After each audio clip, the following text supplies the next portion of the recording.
Donkey Skin, retold by Rachel Gwilym. Once upon a time, there was a king and queen who loved each other very much. When the queen died, the king said to himself, "I will never marry anyone unless they are as beautiful and sweet as the queen." But there was no woman in the kingdom as beautiful and sweet as the queen. One day, the king's eye fell upon his daughter, and he saw in her face the queen's resemblance, and in her heart the queen's sweet nature. "I will marry you," he said. The princess ran to her fairy godmother for help. "You must ask him for the impossible to delay this marriage, so we have time to think," said her fairy godmother. "I want a dress made from moonbeams, a dress made from the sun's rays, and a dress made from stardust. Then I will marry you." The princess spoke to her father, hoping that he would give up the idea of marriage. To the princess's horror, the king's tailors made a dress from moonbeams, a dress from the sun's rays, and a dress from stardust. As they dazzled and shone before her, she trembled. "You must ask for a coat made from the skin of his magical donkey," said her fairy godmother. The king's donkey was very special. It produced gold coins. The princess was certain the king would not kill it. The king was angry, but he was determined that his daughter would not trick him. He killed the donkey and had the skin made into a coat.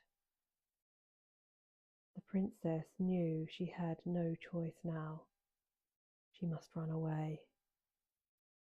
Dressed in the donkey skin coat for disguise, with her dress made from moonlight, her dress made from the sun's rays, and her dress made from stardust hidden beneath, she fled. She did not stop until she had left her father's kingdom far behind. She found work as a scullery maid in a neighbouring kingdom. The other servants called her Donkey Skin, because she always wore the ugly coat made from the rough fur of the donkey. One day, the prince of this castle held a great ball. When the other servants were busy in the banqueting hall, Donkey Skin slipped off her coat and put on her iridescent dress made from moonbeams. On the first night of the party, the prince was mesmerized by her, but she slipped away early, so he never found out who she was. On the second night of the party, Donkey Skin dressed herself in her dazzling dress made from the sun's rays. The prince was enchanted by her, but she slipped away early, so he never found out who she was. On the third night of the party, Donkey Skin dressed herself in her shimmering dress made from stardust.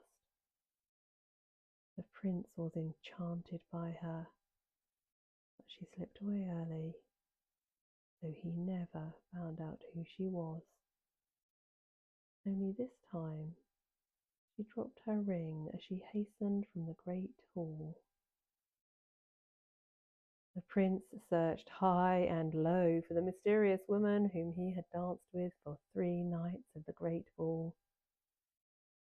When Donkey Skin stepped forward to try on the ring, the other servants laughed, and then they gasped.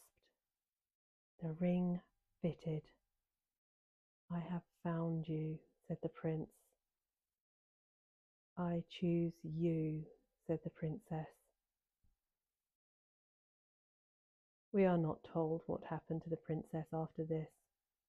but it is rumoured that she accomplished great things in her lifetime because of the wit, tenacity, and grit she had learned from everything that had happened to her.